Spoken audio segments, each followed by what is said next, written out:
Bvas was introduced to reduce controversy. IREV was created to increase transparency. But here we are again. But first, let me bring you up to speed with the key points you need to know about the new Electoral Act. So, on the 10th of February, the Nigerian Senate passed a key amendment of the Electoral Act 2022, essentially moving forward with what is now known as Electoral Act Amendment Bill 2026. Initially, just last week, the Senate rejected the idea of mandatory real-time electronic transmission of results directly from the polling units to INEC IREV portal. Instead, they kept the language vague, saying INEC would decide how results should be transmitted. And of course, we know discretion in Nigeria's electoral history often creates room for manipulation. The decision triggered backlash, leading to the protest outside the National Assembly. Faced with that pressure, the Senate convened an emergency section and then they backtracked. This time, they approved electronic upload as the primary method, meaning that presiding officers must transmit results electronically immediately after signing the result forms. Polling agents must countersign and the results are uploaded to the system. So this sounds like progress, right? But here's the catch.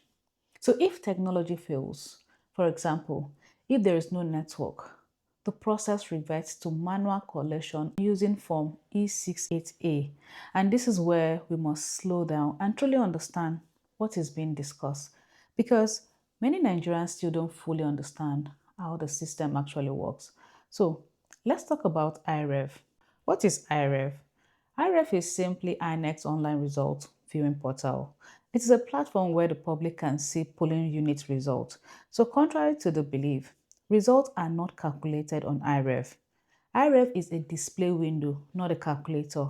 Now let's talk about the real engine, Bvas, which is the bimodal voter accreditation system. So Bvas is that handheld device used at polling units, and Bvas is smarter than many of us realize.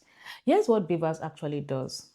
It counts votes, it tallies totals, it captures a photograph of the sign EC8A form, and most importantly, it does all this offline.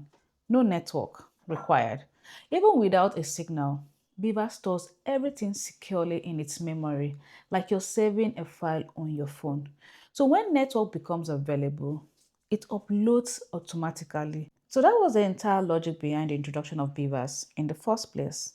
Even the INEC chairman did admit clearly that the system is designed to automatically upload results once a signal is detected, meaning that the device queues the data and syncs when connected.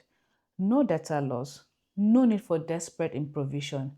But under this new Senate twerk, if transmission fails, we fall back to paper. Now let's picture this reality. So instead of entering votes into Bvas, where the device securely stores results offline and uploads once there is signal, we return to scribbling numbers on EC8A forms. So imagine this. The presiding officers writing numbers with lantern, then hands the paper to the agent. Then what? They will trek miles to collation center or send it through courier or motorbike. But the critical question is, how does this thing get to the collation center? What network? So Beavers was designed specifically to reduce those vulnerabilities. It already accommodates poor connectivity. It already works offline. It already synced later. INEC had explained that the presiding officer can hotspot the device if necessary. So the argument that network failure makes electronic transmission impossible does not really align with how Bvas was engineered to function. And that is exactly why billions of naira were spent procuring Bvas. The device was designed for this exact challenge: poor and unstable internet. Beaver works offline. It stores results securely. It uploads automatically once signal is available. So when we hear arguments like, what if too much data crashes the system?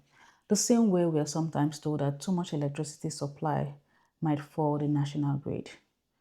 The answer is the IREV portal is hosted on Amazon Web Services, and that is one of the most reliable cloud infrastructures in the world. AWS is built on massive traffic. These are the same system used by global institutions. government, and mission critical platforms. So, yes, issues can occur, but when they do, they're not usually because the cloud collapsed, but they could be due to real world factors like connectivity problems, human problems, not simply because too much was being uploaded. So the real question is not whether technology can fail. The real question is, are we strengthening the system or we are quietly rebuilding conditions that technology was meant to eliminate? It is a truth at a time. Take care and have a nice day.